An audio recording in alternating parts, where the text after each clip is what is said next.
Good morning and very warm welcome to the special edition of Haritha TV. Today we are honored to have Venerable Sravasti Bhante Dhammika. He is one of the most respected Buddhist monk among the most of the writers in the world. He was born in Australia in 1951 into a Christian family, and Bhante Dhammika embraced Buddhism at the age of 18, and he traveled through Thailand, Laos, Burma and India, and he was ordained under Venerable Mathivalle Sangharatana Thera, the last disciple of Venerable Anagarika Dharmapala. He co-founded the Nilambe Meditation Center and has authored more than 35 books. His teachings have touched lives around the world. And join us now for the journey of life, an inspiring conversation of faith, wisdom, and compassion. With all due respect and veneration, Reverend Bhante, could you tell us about your early life in Australia and what made you to drew to Buddhism? Okay, thank you, and thank you for the warm welcome. Yeah, I was born into a nominal Christian family, and I used to go to church on my own accord because I was just interested in religion, and really that was the only religion there was that I knew of. Yes. But when I was about 17, I came across some books on Buddhism which I started to read.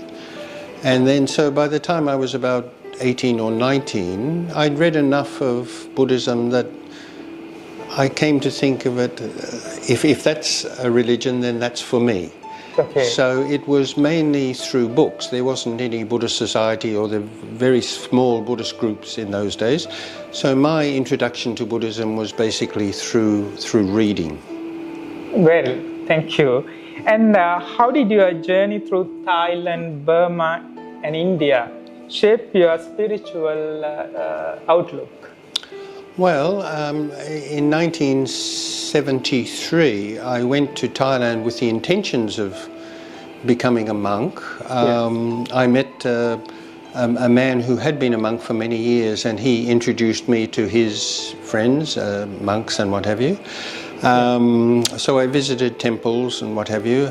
But I realized that if I was going to learn Buddhism there, I was going to have to adopt Thai culture and to learn the Thai language. Yes. So then I went to Laos, which I enjoyed very much. It's a beautiful country. But once again, it seemed so alien from my culture that I decided that I should look for somewhere else to become a monk. So I went to Burma. And in those days, foreigners were only allowed to stay in Burma for a week, 7 days. So I really liked Burma. I met a meditation master there. I did several meditation courses. Mm-hmm. And then I went back and forwards to Bangkok to get another visa. And then 3 times I did that. And then I realized I'm not going to be able to stay in Burma, so I decided to come to India. Okay.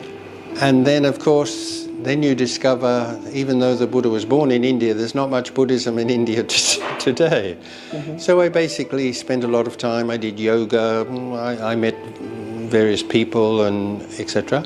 But eventually, I went to Sravasti, which is where the Buddha spent the last 25 years of his life, and there was a Sri Lankan temple there being looked after by a Sri Lankan monk who had come to India in 1926 with Anagarika Dharmapala. I really admired and appreciated him, and so that's where I ended up becoming a monk. Well, I think he was the last disciple of Anagarika Dharmapala, it is said.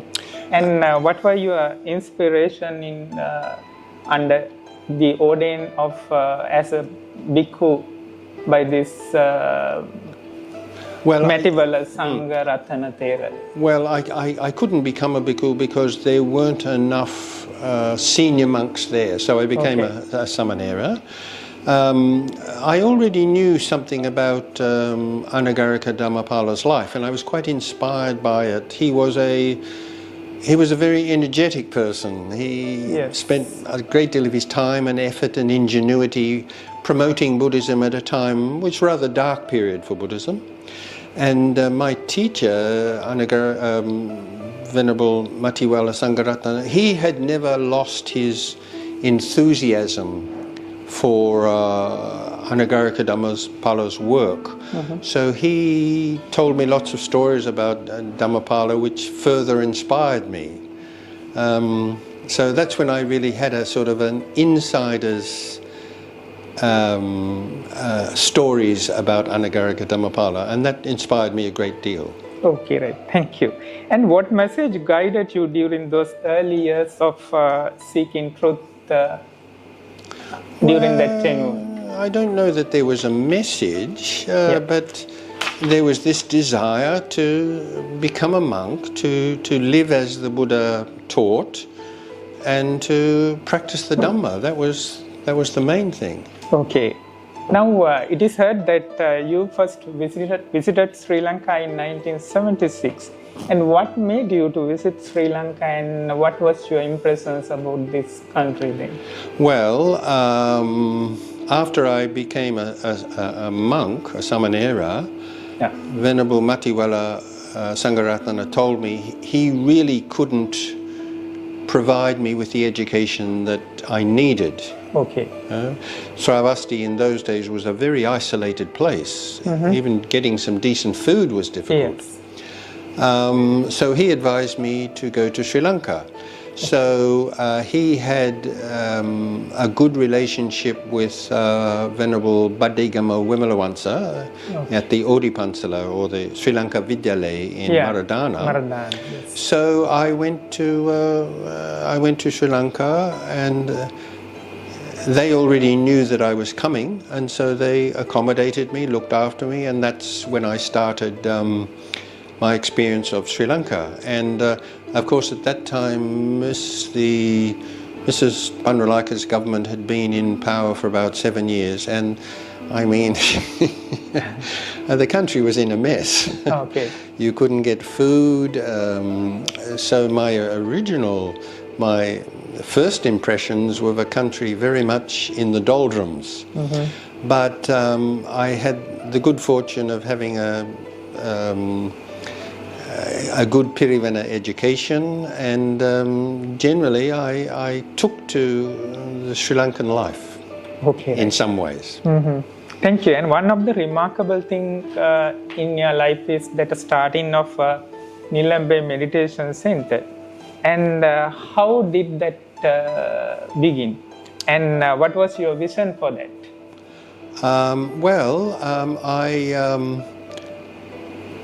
I found the weather in Colombo very difficult, so I moved up to Kandy, and then I met Mr. Godwin Samararatna, who was the public librarian in Kandy. And I found him to be a very remarkable person, and through him I met other people, Professor Lily De Silva at Peradeniya University, and Dr. Vitanati, and these people, and they were all very, very interested in the Dhamma. So I became a part of that group. Yeah. And the university wanted to have a Buddhist center. Okay. So the old engineer's bungalow just near the Peradeniya Bridge, that was given as a Buddhist center, but they didn't have any Hamdru to run it. Okay. So they asked me if I would, and I did. And we used to meet regularly twice a week, one day to discuss various suttas and what have you, one day just to do bhavana. We would do bhavana together, have a cup of tea, a small talk about meditation. And this went on for a long time. And eventually we decided, wouldn't it be good to have a meditation center? Okay. So another gentleman joined us, Mr. Allah Hakun, who's a wealthy Kandyan businessman. And so he offered to donate some land and build a centre. His tea plantation was in Nilambe. Okay. So above the tea plantation, a meditation centre was built. And I started doing 10-day meditation courses for the first 10 days of every month. Okay. In the beginning it was mainly tourists who came, but after a while local people started to come, and that's how it started. Right, very good. And it goes on in practice still? I believe it is. I haven't had much contact with it for quite a few years now, but eventually Godwin, Mr. Godwin Samaratna, he started to teach at the centre, and he attracted a lot of attention. He had much more skill. He was a very Santa Danta person. I was maybe not quite so Santa and not so Danta. Okay. He certainly was. And almost everybody who met him was very impressed by. He was the epitome, I would say, of what the Dhamma is supposed to be about. He was a person full of Maitri and Santa Danta, and so that really brought the centre alive. And then unfortunately he died unexpectedly and somewhat tragically, and then so other people took over, and I believe the meditation centre is still going. Okay, right. Thank you very much. And Bhante, what do you most appreciate about Sri Lankan Buddhist culture and people here? Well, just recently I was looking at Yahoo. What do you call it? What's the video program? You go to the computer. And they have videos. You can get videos on all sorts of things. What's that called? YouTube. I was looking at YouTube, and I saw somebody making a YouTube saying, "Don't think Sri Lanka is the same as India." I thought, "Oh, that's interesting." So I looked at it, and this person is a tourist, and they had spent some time in India, and then they came to Sri Lanka. Okay. And they are in this YouTube, they're saying, don't think that Sri Lanka is the same as India. It may be near, but it's completely different. Yeah. And he said, India is not very hygienic. And it's extremely crowded, and there's a pushing and shoving and etc. And then when you come to Sri Lanka, you'll find it's completely different. People don't push and shove. Okay. They smile when they see foreigners. It's cleaner. Yeah. And I thought, yeah, that's true. Okay. So I think Sri Lankan culture has imbued the best of Buddhist culture, and that has been enhanced with some Hindu culture and some Islamic culture also. But the primary cultural influence is Buddhism, and it comes out. I think people are generally hospitable, kindly, friendly, welcoming. I think it's obvious to anybody who comes. It's a nice part of the world, despite the serious problems that Sri Lanka has been having in the recent past. Yeah, but one more question. Now, how do you see Buddhist practices have been changing in Sri Lanka during the past? Well, in my time, I've seen lots of changes, because I ended up staying for 20 years. And in the last 25 years, I have not been here, but I've followed what's happening in politics and the economy and what have you. And it seems to me that one of the very positive changes is more lay people have become interested in Bhavana. And that was not the case when I first came here. Yes. And I think that's a very positive trend. On the other hand, there is much more secular culture. Yes. Particularly with young people, the pull of fashion and various popular trends is pulling the younger generation in the other direction. Okay. So I think there are good signs and challenges to Buddhism too. So I simply hope that the country will be able to negotiate between these two trends and find a compromise in which they can benefit from the rich spiritual tradition that they do have. Yeah. Well, Bhante, thank you very much, and we will be meeting again after a little commercial break, and we hope to talk about your teaching and the global work, etc. after the break. Right. Thank you.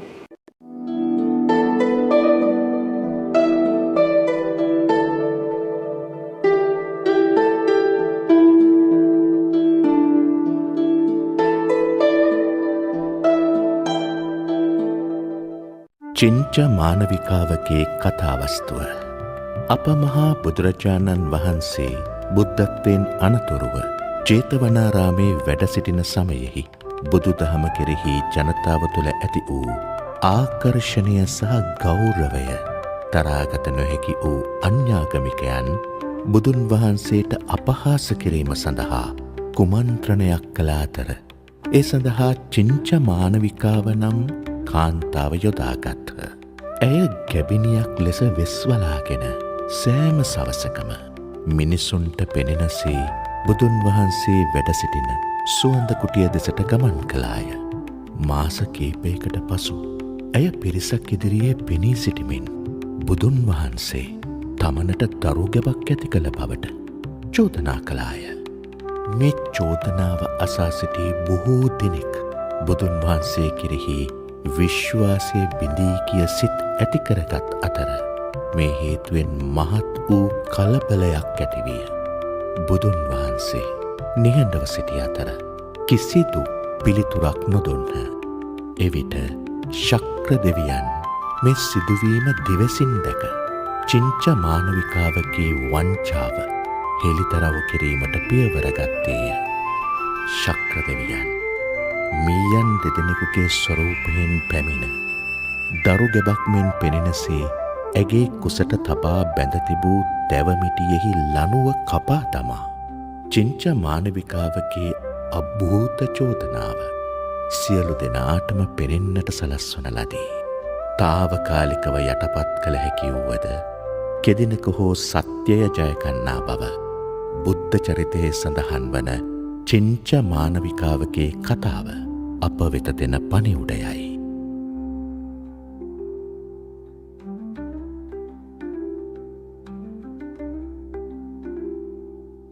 ඔබත් අභිමානවත් මනෝවිද්‍යා උපදේශකවරයෙකු ලෙස ඔබගේ වෘත්තීය ජීවිතය ආරම්භන්න බලාපොරොත්තු වෙන සිටින්නෙක්ද?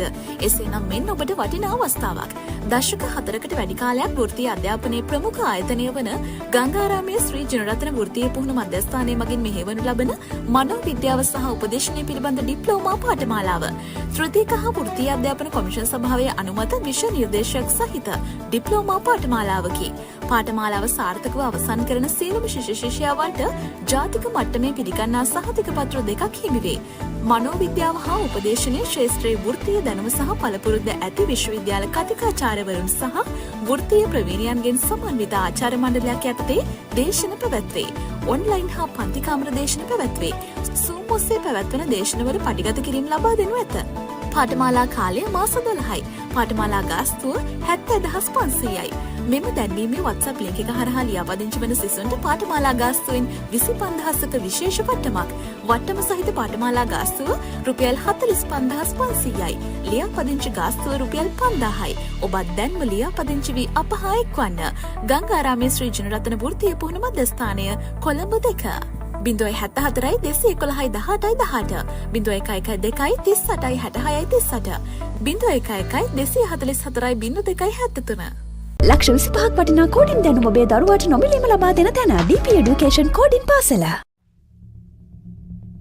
Where Sri Lankan pride meets a remarkable Kandyan heritage and legacy lingers in the cadence of the breeze, rises a testament to vision and vigor, a beacon of modern Sri Lanka.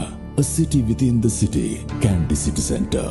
Born from the heartland of heritage, it stands not merely a structure, but a symphony of culture and contemporary design, where the echoes of the Kandyan grandeur are engraved into every stone and outline, crafted with precision, rooted in history, crowned with innovation. This is where the spirit of a nation wears its pride like a jewel. Each gallery and hallway a curated passage of craftsmanship and grace. Each storefront a reflection of our artisans' brilliance, a celebration of local ingenuity and global aspiration. This is more than commerce. It is culture. More than architecture, it is artistry, a vibrant confluence of past and present, anchored in tradition, yet ascending towards tomorrow. Here, we do not simply shop, we belong. We don't just pass through, we remember. From the sacred shores of Candy Lake to the noble peaks that crown her skyline, Candy City Centre rises, a proud pulse in the nation's heart. An emblem of elegance, excellence and enduring identity. Come, stand tall with us. Feel the pride of a people, the promise of a place, and the poetry of progress, all within Candy City Centre. Candy City Centre, නුවරට නුවරක්. ඔබ කොඳුයට පෙළ හෝ සන්ධ්‍යාශ්‍රිත රෝගයකින් පෙළෙනවාද? යුරෝපයේ ඉතා ජනප්‍රිය ඔස්ටියෝපති ප්‍රතිකාරය මගින් සුවය ලබා ගන්න. දහස් ගණනින් රෝගීන් සුවපත් කරමින් ඔස්ටියෝපති ප්‍රතිකාරය සිරිලකට හඳුන්වා දුන් මහාචාර්ය සාගර කරුණාතිලක මහතා හමුවන්න. ශාකා මාළඹේ සහ Matara අමතන්න 077 52 60 401. Lanka SSL Agro Gold galvanizing iron wire රේසියටයි පහසුවටයි වාසියටයි අරන් යන්න. බජට් එකට මැච් කරගෙන උජාරුවට වැඩක් ගන්න. භෝගවකාවන් සුරකින්න ආරක්ෂිත අලිවැටකට. වැටකොළු පතෝල කරවිල මෙස්සට හයිය ගාය දෙන හොඳම වෛරය. Lanka SSL Agro Gold.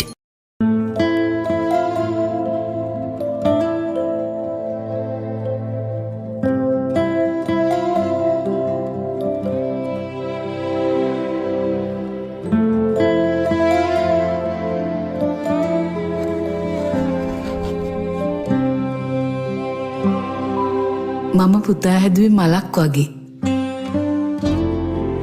ලොකු කෙරුවේ රජෙක් වගේ. මගේ පුතා මට මේ රටට පුදුම විදියට ආදරය කරපු දරුවෙක්.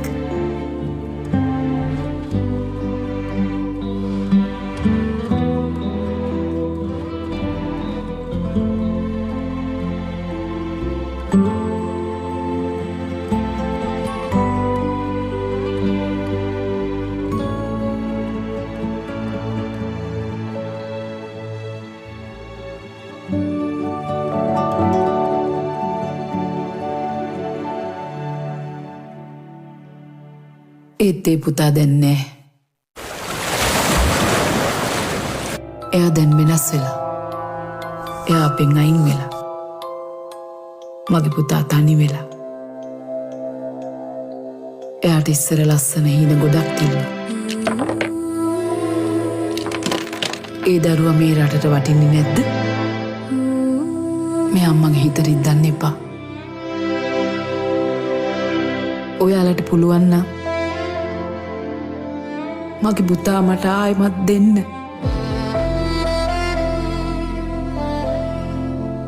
අම්මලා නොහඬන රටක් වෙනුවෙන් ඉවත් වෙනු රටම එකට ජාතික මෙහෙයුම.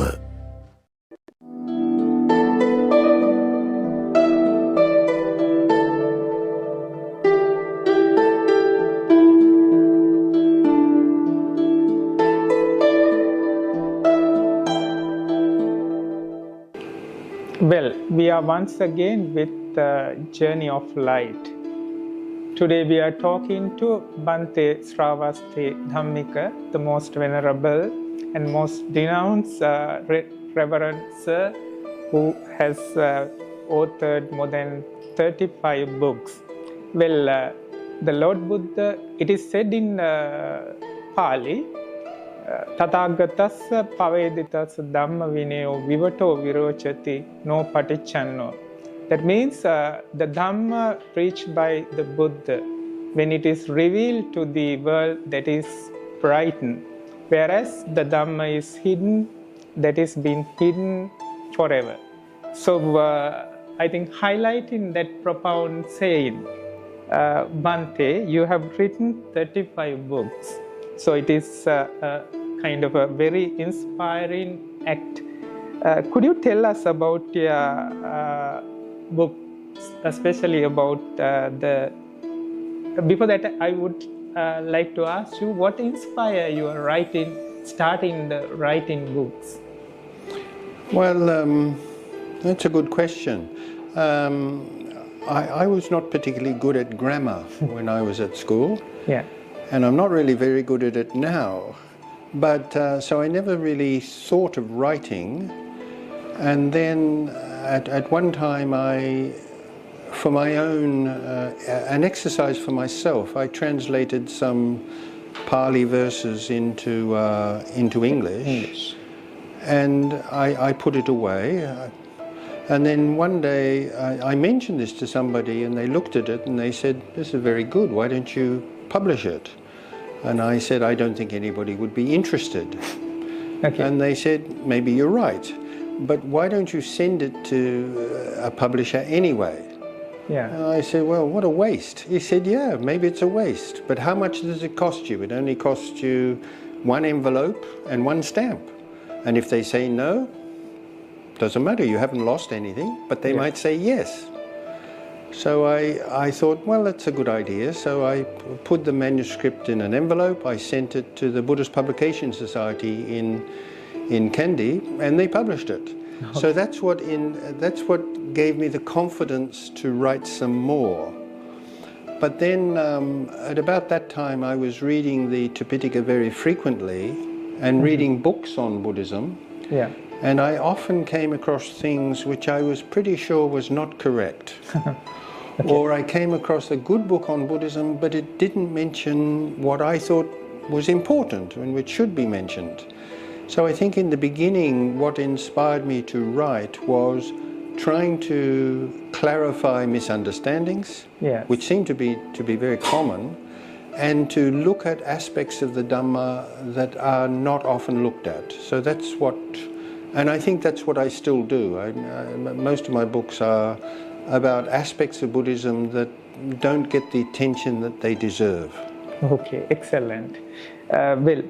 Could you tell us about your new book, The Footprints in the Dust? Yeah, this is, it was published in America about 3 years ago. Yes. But this is the new Sri Lankan edition in English. And it's also recently published by Vijay Surya in Maradana in Sinhala. And there are many books on the life of the Buddha. In fact, there are several hundred, even in English. Yes. And it seems to me that they look at certain aspects of the Buddha's life as it is depicted in the Tripitaka, and then about 70% is based on legends that evolved centuries after the Buddha. Okay. And so what I have done is I've just looked at the information in the Tipitaka. How does the Tipitaka depict the Buddha? Okay. And when you look at how the tradition depicts the Buddha and how the Tipitaka depicts the Buddha, there's a big difference. Yes. Very different. I'll just mention two things. Yeah. Everybody, all the kids who go to Dhammapasalas, they all know that the Buddha's name was Siddhartha. Okay. And maybe it was. But that name is not mentioned anywhere in the Tipitaka. Okay. Nowhere in the Tipitaka is the Buddha called Siddhartha. Is that important? Not really, but interesting. Yeah, when studying the lifestyle. Yeah. Then I'll mention one other one. Everybody knows that the Buddha's father confined him to a palace so that he wouldn't know about the ugly realities of life. Okay. But suffering and things. Yes, yes. But one day he got out of the palace and he went through Kapalavastu in his chariot. Yes. And he saw an old person, a sick person, a dead person, and a wandering ascetic. And he had never seen these things before. And so he asked his charioteer, "Channa, what are these?" And he said, "Well, this is what happens to everybody." And he was very shocked. That's a terrific story. It's a really great story. Yeah. But it's not in the Tipitaka. Okay. Now, that doesn't mean that story is not true, but it does indicate that the Arahats at the first council, they did not think that that story was important enough to include in the Tipitaka. Okay. Okay, and once again, is that very, very important? Not particularly, but it's interesting to know. And this book is just what the Tripitaka says about the Buddha. And what it does is it depicts physically a very normal human being. Correct. Psychologically and spiritually, he was far above us. Yes, true. But physically, he was pretty similar to us. I think people might find that interesting. Yes. What else have I written? I've written a guidebook to Buddhist places in Sri Lanka. Okay. I've written a book, it's called Nature and the Environment in Buddhism, and it's everything the Buddha has to say about the environment, about forests and animals and mountains, rain clouds, everything in the Tipitaka that the Buddha says about nature and the environment. So I like to look at those sorts of things. Okay, right, thank you. And it's very interesting. And once again, how do you make Buddhist teaching clear and appealing to the people? I don't know. I just write what I think and people like it. As you explained earlier, you are going with in parallel to the Tripitaka. Well, that's one thing. And then looking at things that perhaps are not often looked at. Okay. Let me think of an example. Yes. The next book that's coming out is about food. Everything the Buddha had to say about food. Yes. Now, Sri Lankans really like food, so they might find that interesting. And the Buddha actually said a lot about food. He talked about table manners. Okay. He talked about overeating. He talked about vegetarianism. He talked about all sorts of things related to digestion, how you digest food. Yes. He talked about different categories of food. Okay. So that book, it's a small book, but it's everything the Buddha had to say about food. In talking about the very in-depth idea about food described by the Buddha, about 4 types of foods, have you included such a deeper idea in your book as well? No, I just I present what the Buddha said, and occasionally I elaborate on it, but most of it I just leave for others to think about. Okay. One thing, if you read the book when it comes out, is you would be very astonished to discover that when you read the Jatikas, there are actually recipes. Yeah. How to cook a particular meal.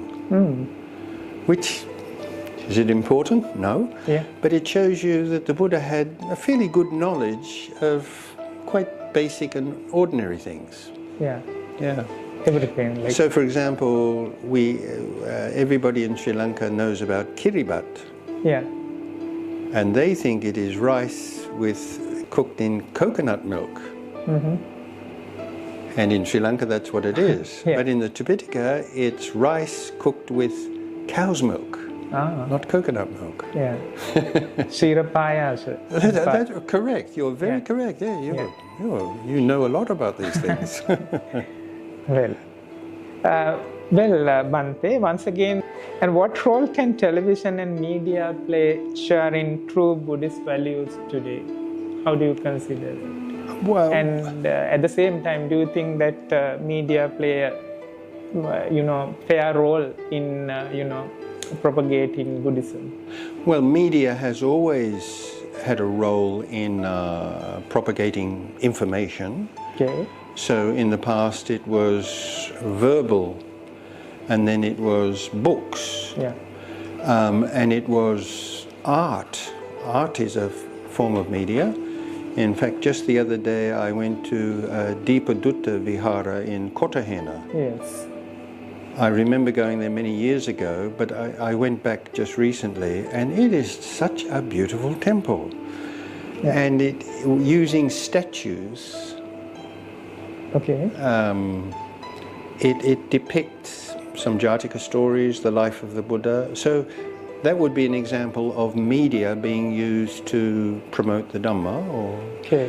So, but nowadays we've got different types of media, primarily television, computers, etc. Yeah. And I think that as Buddhists we should be quick to utilize these new mediums, because they are very, very powerful. A message can be spread around the world through television, YouTube, those sorts of things. And we should be quick to take advantage of those things. And especially Bhante, in Sri Lanka, actually now we have particularly meant for, channels for Buddhism. Whereas, always the Buddhist Dhamma sermons, etc. telecast. So what about in other countries like in India or Laos or in Australia? Do you have such, specially demarcated channels for propagating Buddhism? I really don't know that. Yeah. But I know that in the West there are several series of YouTubes which anybody can have access to. There's one from, I think it's from America, it's called Doug's Dhamma. Okay. And it's an American guy, and he has a very, very good knowledge of the Tipitaka. And I think once a week he has a YouTube about some aspect of Buddhism. I recommend that very highly. And there's another one, a young monk, I think he is a disciple of Kiribat Gaudanyanananda. Yeah. And he's got 40 or 50 videos. He's a very nice looking young man. He speaks very well. He's got a good knowledge of Dhamma, and he presents practical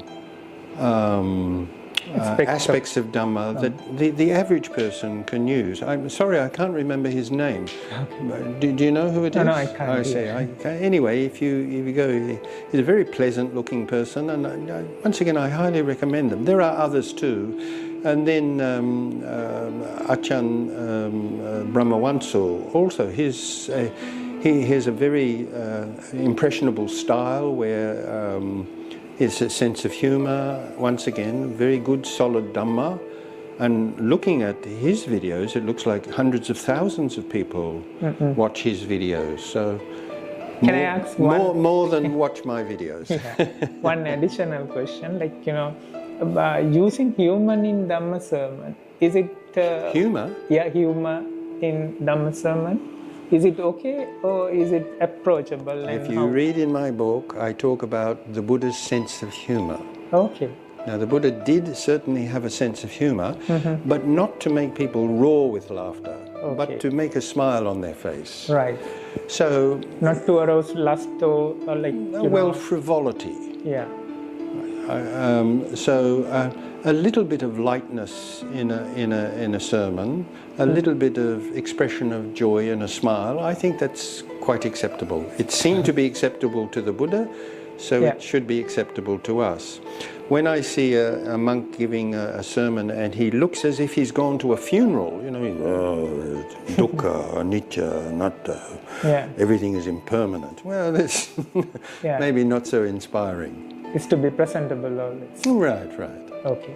Right. Thank you very much, Bhante. Once again, we are moving to a commercial break, and after the break, we will continue our program. Right. Thank you. Okay.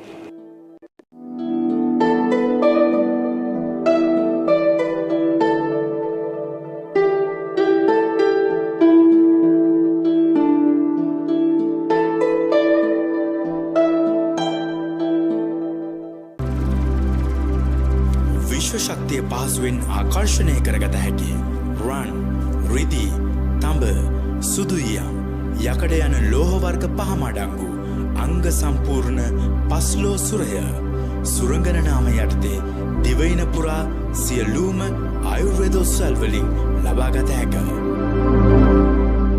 විමසීම් 0.77 67 41 890.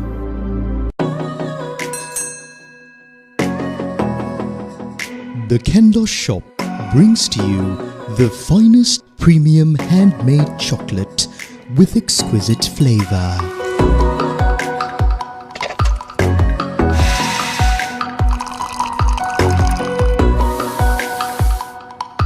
These freshly made chocolates are guaranteed to elevate you with a heavenly explosion of flavor with each bite.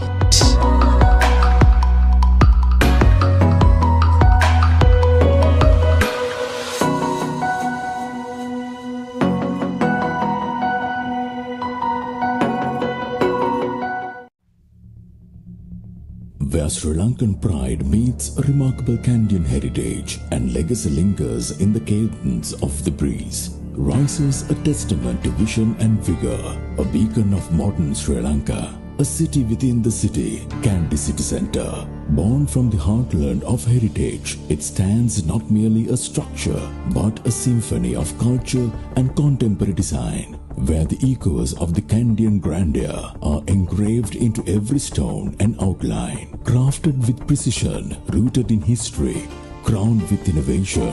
This is where the spirit of a nation wears its pride like a jewel. Each gallery and hallway a curated passage of craftsmanship and grace.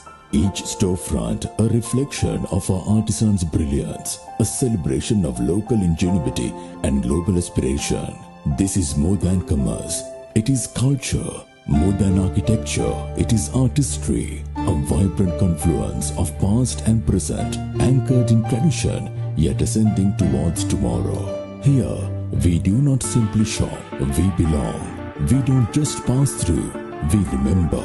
From the sacred shores of Kandy Lake to the noble peaks that crown her skyline, Kandy City Centre rises, a proud pulse in the nation's heart, an emblem of elegance, excellence and enduring identity.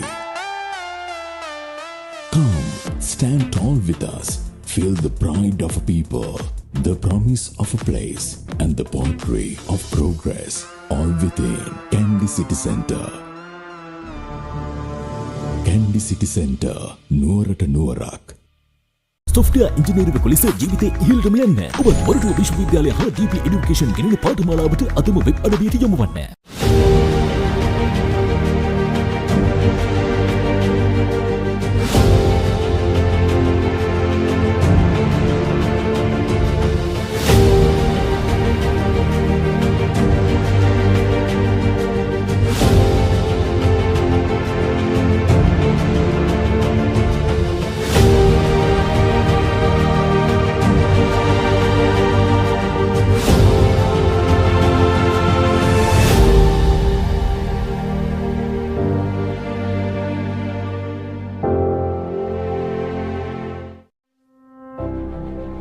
ජීවයේ අප නොදන්නා හුස්ම වැටෙන තැන් බොහොමයි.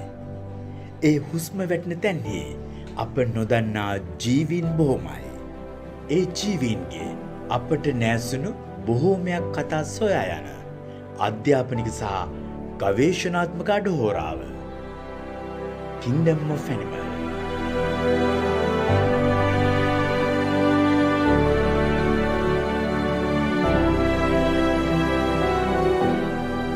සත්වලෝකයේ ජීවය ඔබේ නිවසට අරගන්නට සෑම සිනසුරාදාවකම පස්වරු 4:30ට හරිත නාලිකාව බලන්න.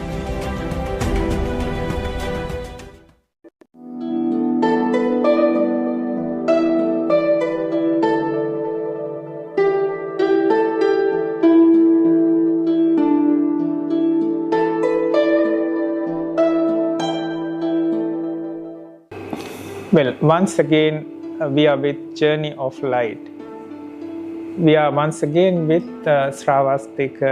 Bhante Dhammika Thera. Continuation of his work we discussed. Now, I would like to turn to you, Bhante, once again. We wish to know that who are the inspiring Buddhist monks that you have come across in your life that helps you inspire your spiritual journey? Yeah, well, there's quite a few actually. One person that I got to know early when I was here was Hina Tina Dhammaloka, Okay. who he used to be at the Jatantika Bodha Majestani in Wellawata. He was there. He was very old at that time. Okay. But he was a person who had a great deal of maitri. He seemed to radiate maitri. He was he was a lovely person, and then another one. I think he was not well known at that time. Maho Samedo. He was a very traditional village monk, but very, very learned, and he seemed to have a very deep knowledge of the Dhamma, and it had transformed him, or that was the impression that I got. Okay. And then another one was the German monk Jnana Ponika.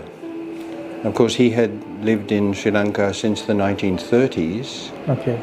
And he seemed to me to be the epitome of an impeccable scholar and also a deeply spiritual person. So at that time he was living in the forest hermitage in Udawatakella, and I lived on the other side of the forest. Okay.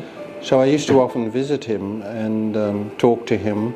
And he would very generously lend me some of his books. He had a wonderful library. Okay. And he was quite an inspiration. I really thought he was the best type of monk. Okay. And of course the other one was not a monk, and that was Godwin Samaratna. I think he was a monk without being a monk, if you might say. So they were people who had quite an impact upon me. And then there were others who maybe they weren't Buddhists. So, for example, at one point I had quite an interest in the teachings of Krishnamurti, Dadu Krishnamurti. And when he came to Sri Lanka, Dr. Adhikaram, who was sort of a disciple of Krishnamurti, asked me if I would like to meet Krishnamurti. And I said, oh, okay.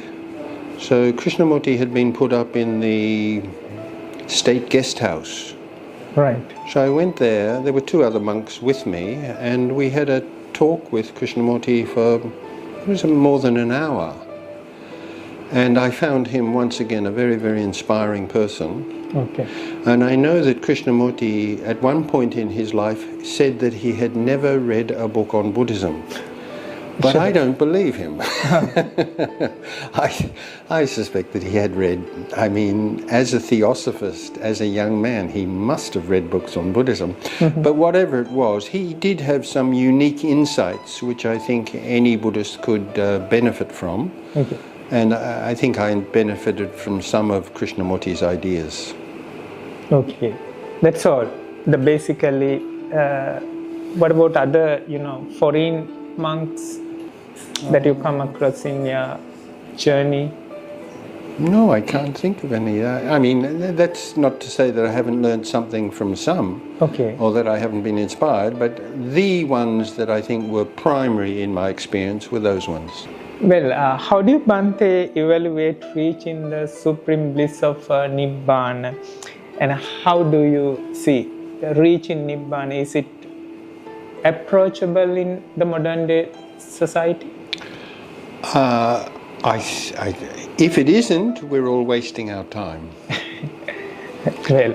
However, I do think it's very clear from the Buddha's teachings that this requires total commitment and total self-sacrifice, a complete turning one's back on ordinary conventional life. Yes.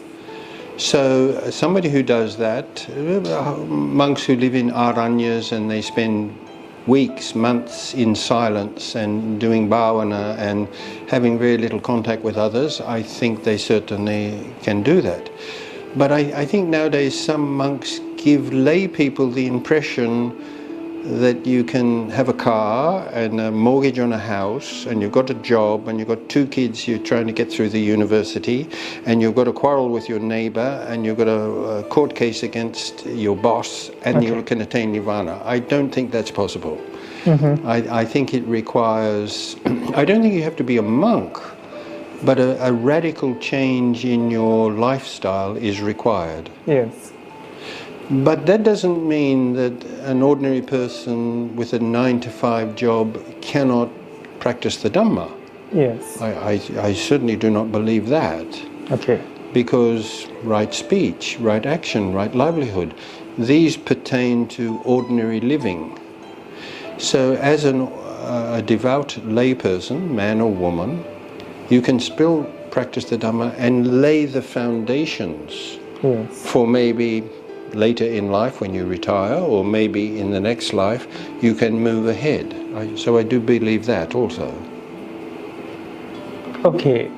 And as well, how does the meditation contribute to Nibbana? Is it a must? Yes, of course.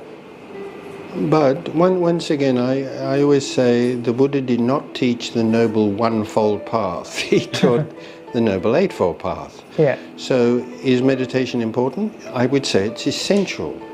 But so is right effort essential. Yes. So is right speech essential. So is right action. They all go together. They all go together. So I think it's a mistake to pull one out and give it all the emphasis and neglect the others. I don't think that's a good idea. Okay. Once again, Bhante, now considering Sri Lankan society, how can Sri Lanka preserve its Buddhist heritage in today's changing situation, like changing world? Well, Sri Lanka is a developing country. And it's not only developing economically, it is being profoundly influenced by external ideas, mainly Western ideas. Some of those ideas I think are very, very important. The idea of human rights and rule of law and things like that, these are very, very important.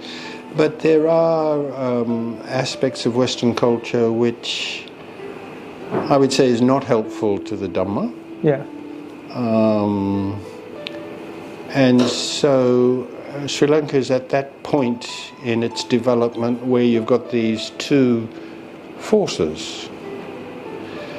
On one hand, you've got traditional society, which is conservative, and then you've got this other, the pull of secularism. So I think that what will happen is in cities like, well, Colombo, people will be more attracted to sort of a secular approach. In villages and small towns, people will be more attracted to the traditional society. And that might create some misunderstandings and divisions between the two. I think that would be very sad. But I do think that some aspects of traditional understanding of Buddhism does need to modernize. Yes. Like what example? Well, for example, how sermons are given. So in a village environment, the traditional sermon with the fan in front of the face and the usual chanting and that, I think that I hope that remains. But to young, well-educated Colomboites, that may appear old-fashioned, out of date, and not very inspiring.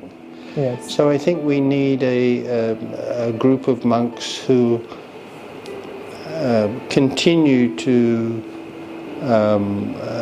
uphold traditional conservative society, and in the city environments, those who are perhaps more attuned to modern trends. I can't think of an example offhand, but that's what I would say. And it's not easy for a traditional society to make those adjustments. So it takes careful consideration, which I hope the statesmen and those who are in decision-making positions are able to think about. And all in all, Bhante, you have been very much, resourceful and as well, insightful at this juncture. And finally, I request you, Bhante, what sort of message that you can convey to, our Haritha viewers in summing up all this, discussion, in lighting up their spiritual life as well as the, secular life? I'm not sure about that, but the mere fact that you are using modern technology and media to present the Dhamma, I suppose that's a very good thing. I hope there is more of it. I'm a great believer in books.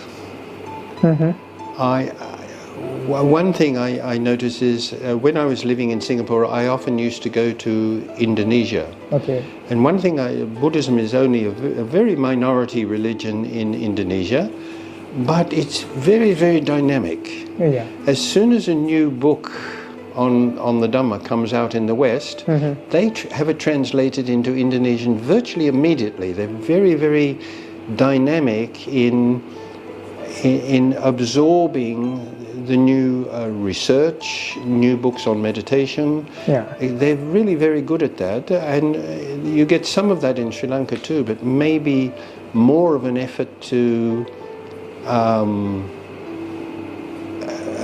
transmit within Sinhala some of the new research, the new approaches.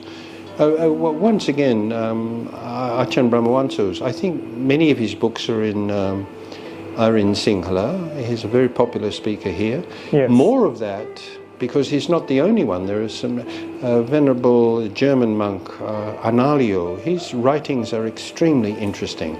Incidentally, mine are too. Definitely. So I hope that sort of transmits new blood, new thinking, new ways of thinking about the Dhamma. And so having access to that in the local language, I think that would be very good. Yeah, okay. Thank you very much, Bhante. And as well for our Haritha viewers, as Bhante emphasized that now he has written 35 books. So out of the 35, some of the books, of course, you can at least go through this Footprints in the Dust, which has been published recently at the book fair, Colombo. So once again, Bhante, thank you very much for your sharing your wisdom, memories, reflections and insight at this Il Poya Day for the Sri Lankan public.